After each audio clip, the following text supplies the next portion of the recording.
Good afternoon, good evening, ladies and gentlemen. Welcome to another episode of Pearl Daily, where I cover this week's treachery, debauchery, and craziness. Guys, if you want to support my work, go to theaudacitynetwork.com, as we are currently demonetized and we are hoping to get enough members so that we can fly in guests for the show, do different types of field trips. So if you can, get the $80 a year membership or the $10 a month. Okay, so today I have a couple different topics that I wanted to talk about. So when I first got into the, red pill space, I would see people getting baptized on social media. And I would see there be an automatic pushback from people that did not believe them. An example of this that happened to me was when I had Brittany Renner on my show. So a couple of years ago, I had Brittany Renner on my show where she did what they call an apology tour. And what an apology tour tends to be is it's when women do a lot of damage to themselves. So they sleep around, go to clubs. Sometimes they do OnlyFans, sometimes they do corn. And what happens is they go to church, say sorry, and they think they get a get out of jail free card. And when I would first see people getting baptized and people having a negative reaction to it, I would think, why is this a bad thing? They're getting baptized. That's a step in the right direction.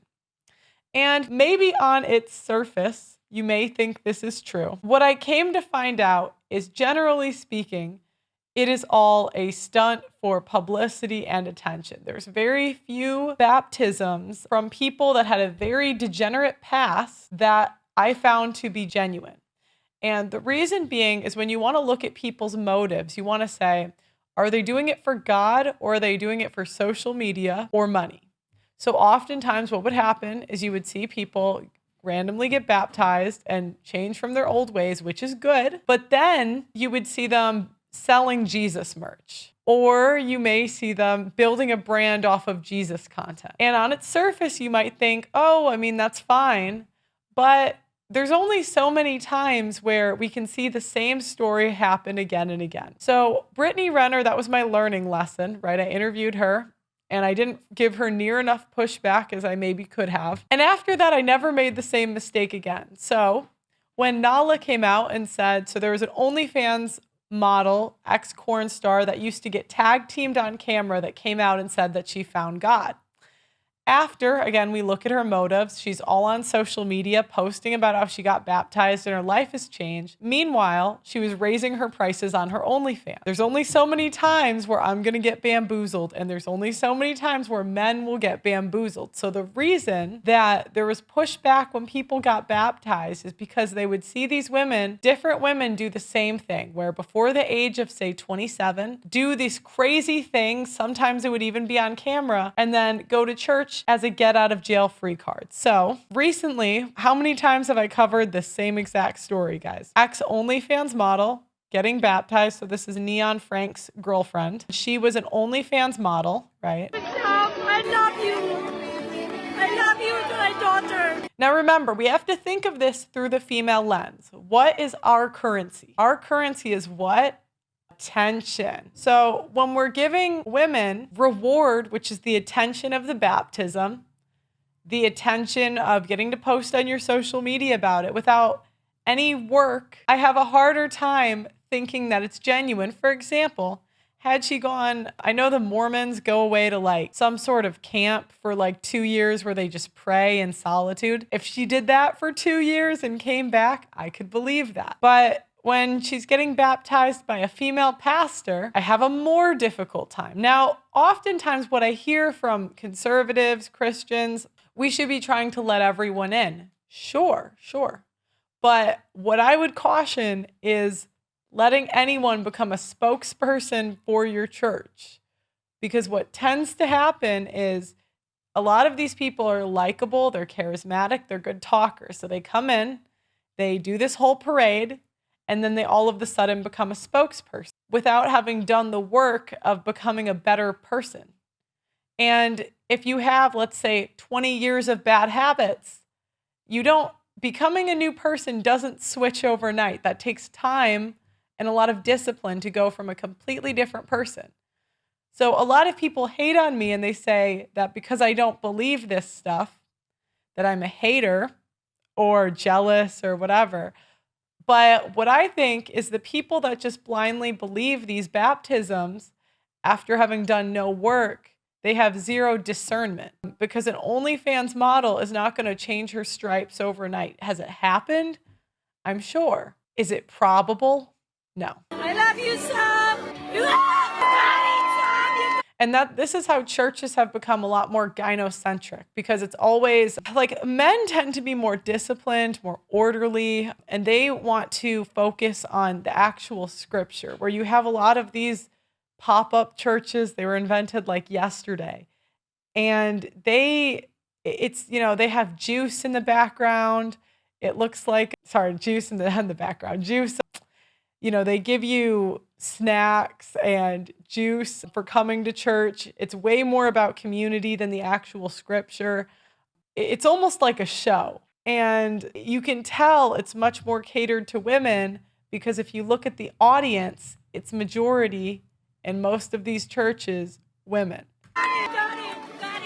Now, on the bright side, I do think she deleted her OF, so, Now, someone tweeted at me, because I get this sexist argument a lot. Quite rude. It's very rude. I'm a woman. I can't be. Anyways, someone tweeted me Russell Brand. I guess Russell Brand got baptized. And again, the conservatives you guys drive me a little crazy, because you just you believe anything. There's zero discernment. Do I believe Russell Brand? No, no, of course not. I mean, this guy's been a womanizer for 20 years. Now, to be fair, it could be genuine, right? But I think we should have more of a wait and see attitude before we start clapping. Because, I was in one of these Christian churches for a couple years, and most people don't make it past the first year. So, I think you guys gotta wait to see. And we've kind of seen this for years, where they, then you become the bad guy for saying, hey, I don't know if this is real. Hey. Let me turn the sound off so I can see the chat. They said born again virgins. Yeah. This is what a street baptism looks like. I'm just reading the chat. Yeah. Yep. Okay, so that was my first topic. Russell has heavy accusations against and levied about essays in his past. That's why we've taken the route along with some truths. Yeah, and that's what you always want to look at when you're analyzing this stuff, people's incentives. What are their incentives? So if you were genuinely converting, I would imagine you would come in humbly, right? Because you came from a life of sin, and you're trying to go to not sinning. So I would not imagine being a spokesperson would be a great idea for you, because you're probably learning a lot. You're probably trying to make a lot of changes. Becoming a spokesperson would be rather difficult to do at the same time where you're teaching when you haven't learned the stuff yourself. So when I see that would tell me they're in it for attention. Or when Nala raises her OnlyFans prices. And remember, what did she do? She said, oh, it was my management, which gave her what? Plausible deniability, which is exactly how women get away with things. And that is how you can tell what's genuine and what's not genuine, is you look at the incentive. So if they get money at the end of it, if they take their story of conversion and they start preaching on stage and getting paid to talk, that would indicate maybe they're in it for money. If the women are posting their baptisms on social media, making it a public spectacle, that would indicate to me that they're in it for attention. If they're quiet about it and they sit in the back of the church in silence, I might think it's genuine. But what I need is some sort of proof, okay? So my next topic is going to be birth control. So apparently, guys, I got into some beef on Twitter. Oh, wait, it went down. I was about to. So apparently, guys, I got into some beef on Twitter. So I had a revelation this weekend. I really did. I had a revelation that plausible deniability is used everywhere. And this is the problem these days. It's a no wonder you see testosterone levels of men declining 1% a year. The average testosterone level is half of what it was 50 years ago, and this is one of the foundational physiological reasons why society is crumbling and in the state that it's in. These women are getting away with murder, and there is a simp epidemic. Testosterone levels are so low, and something needs to be done about it. Chalk is on a mission to save mankind from extinction by boosting your vitality. When you boost your testosterone, you'll have more mental clarity, you'll be more capable of making decisions and taking risks. Having high testosterone will also affect your pheromones, so women will find you more attractive subconsciously. Get the Chalk Male Vitality Stack on chalk.com. That's CHOQ.com. Chalk provides the highest quality herbal supplements clinically studied to boost your testosterone. Their tongue cat is wild harvested from the Malaysian rainforest and is studied in double-blind human trials to boost your testosterone levels 87% in 21 days. Use my name Pearl as your coupon code and you'll get 25% off statewide on chalk.com. That's CHOQ.com. Coupon code Pearl. Boost your testosterone naturally and supercharge your masculinity. Don't be a simp. Okay, so I got into some trouble on Twitter this week. You guys know me. I love to tweet. I'm a tweeter. And I kept thinking about how we keep giving women all of these, and sometimes men too, but we often give excuses for these get out of jail free cards for women. And one of these that I thought of was birth control. So I talked about this last week, and I decided to expand on my opinions. I talked about how I don't understand why women are surprised when their fertility is lowered after turning off their fertility for a decade. We already know the closer we get to 30, the more likely it is that our fertility is on the decline. So when you're turning off your fertility for a decade on top of that, I don't really think we can blame the doctors. So I had a couple tweets that I guess maybe set off the people. I don't really know. I said, let me find this one second. Okay. It was a post from Alex Clark that made me start thinking. So Alex Clark said, I just watched your speech. Sorry. Alex Clark said, one of the thousands of DMs I have received from fed up moms across America.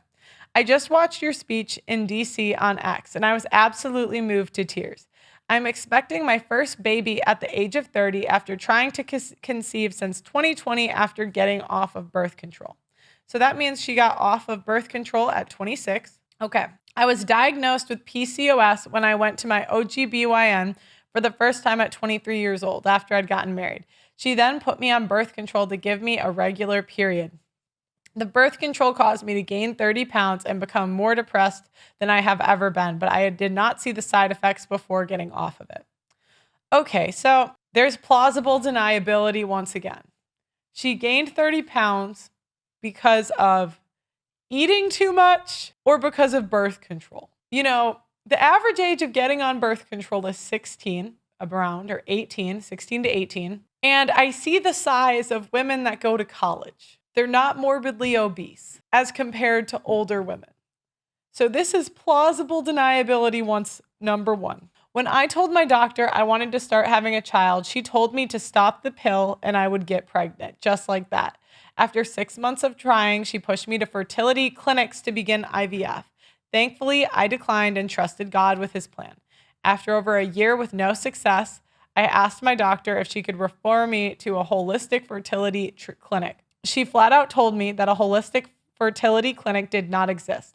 After correcting her, she told me what she meant, that she always sends people to one clinic and they always come back with babies. She didn't think a holistic approach was good, even though they'd done no research. Okay, so now this is something we're always capable of doing, our own research. Just because a doctor tells you something doesn't mean you have to believe it. And if you choose to believe what a doctor tells you blindly, whose fault is that, guys? Whose? Is it the doctor's fault or is it your fault? Okay. After 2 years of trying and feeling hopeless, I began doing my own research on reversing PCOS. Okay. And blah, blah, blah. Okay. And now My latest blood work came to show my PCOS was reversed on a whole hormone level. My blood work came back to show PCOS. Okay. So now she gets pregnant. Yay, yada, yada. Now I had to damper the mood. I'm sorry, guys. I had to. But I can't take saying this stuff like they're sob stories and like we're victims that this stuff just happens to. I've spoken to women around the age of 18. And when you mention to them that there are fertility side effects to birth control, do they care? Do women at 18 care about their health when they go to college and they start drinking? No. Okay. You guy, I said you were surprised to have fertility issues at 30 after turning off your fertility for a decade. Give me a break and grow up. You guys know what you're doing. You just wanted to do whatever without no consequence. You're an adult. So now this set off trad Twitter. It set it off. So I'm going to show you guys some of my responses that I got. Oh, wait, let me find the other one. So this woman named Soup for Knowles at 20.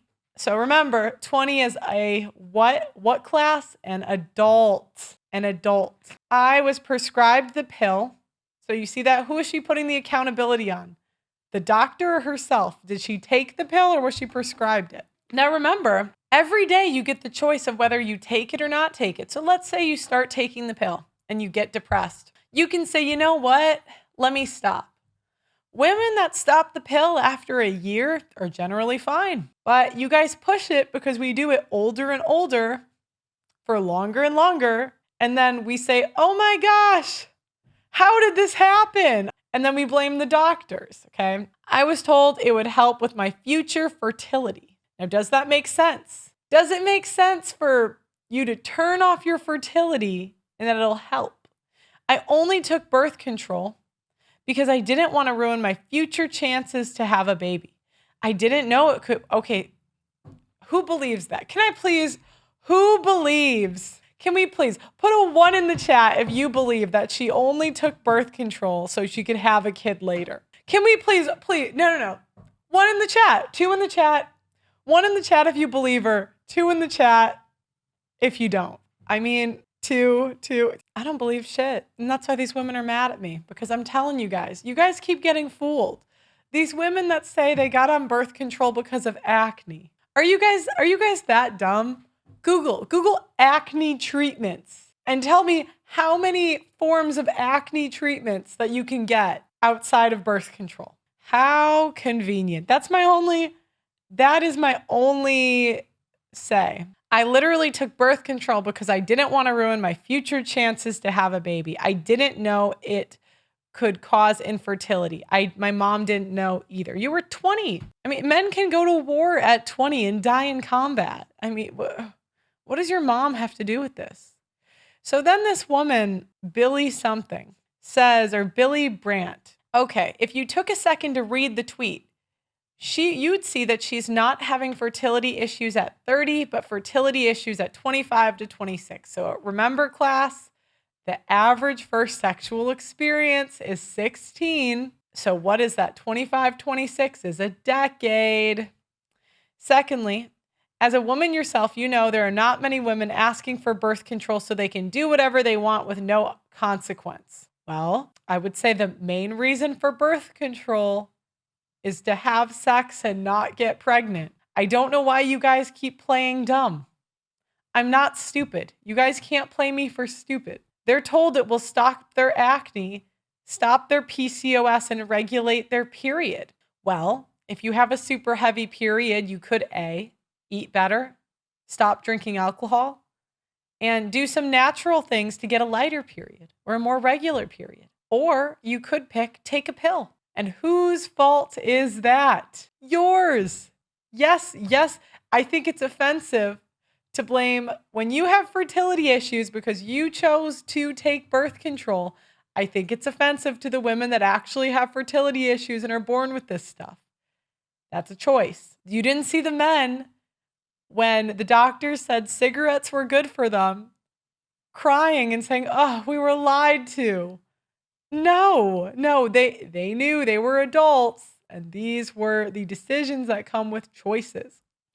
She didn't go on birth control as a teenager to enable some college hoe phase. She went on it as a married woman at the urging of her doctors. Okay, again, as a married woman who has what?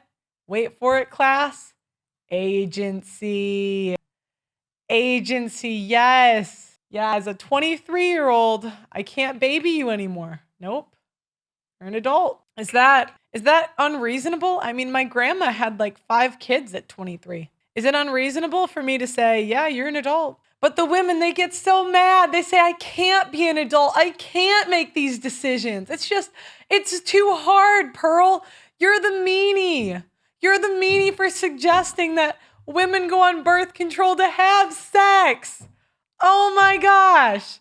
Pearl, you could call me a detective, guys. You could call me an investigative journalist. You guys, I don't know who lets them get away with this stuff. I don't know.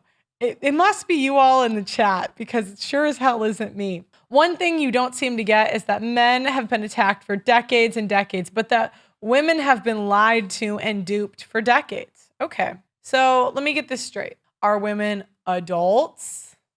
I can't get with this. Women have been lied to and duped, because I don't think they've been duped. I don't think we've been duped at all. I think we made choices. When birth control came in 1970 or 65, I can't remember the year off the top of my head, but what did women say? They said, yes, let's take this experimental pill. Woohoo! And then no fault divorce got legalized, and we said, yes, let's divorce our husbands. That's an adult decision. Yeah, you're an adult. Okay. There are irresponsible bad actors on both sides, but there are modern crises that are impacting both men and women, and it's time to start having compassion and willingness to help both parties. What more help do we want? I mean, at this point, like, we are the most... Okay, let me get this straight. So we get the help of birth control to not have children. We get fertility treatments if we want to have children. We get dating apps if we want to date in a different city. We get Raya if we want to date celebrities. They're trying to figure out ways to reverse menopause so we can have children even later in life. I just want to know, what help are we not getting? We have jobs that we can get. What more do we want? Is this what it's like when you guys try to make your girlfriends happy? Is this what it's like? Because I'm getting a little frustrated, you guys. I just want to know what help is necessary. If we want to stay single, we can do that forever. If we want to get an apartment at a pretty cheap rate, we can do that. If we want to go be an attorney, we can vote. We're tax-paying citizens. I just don't, I'm going to read the chat really quick. How do you reverse running out of eggs? I mean, they have implants. They'll literally implant an egg in you. What more help do we need? What more compassion do we want? And then they'll say, well, I didn't know. Okay, let me get this straight. You guys research boob jobs. You research BBLs. I see that all the time. I see lip filler. I see the Botox. I mean, I'm sure you guys all researched your injector. But let me get this straight. You couldn't research birth control side effects. That was out of the question. We couldn't do that. Guys, this is embarrassing. This is embarrassing. Can we just please just take the L and just say, you know what? This maybe was a consequence I didn't intend for. Yeah, I know. No simping. Stop simping, guys. And you know what? If you guys are too afraid to call women out on this, you're part of the problem. Yeah, I'm talking to you guys. You guys let your sisters get away with this. You let your mothers get away with this nonsense. You let your girlfriends get away with this. And you wonder why we live in a state of delusion. Yeah, let me know what you guys think in the comments. And please go to theaudacitynetwork.com if you want to support me reacting to more of this content. You can either get the monthly membership or the yearly. The yearly will help fund our documentaries and our show guests, upping the set, that sort of thing. So like the video, subscribe. I love you guys, and I'll talk to you next time.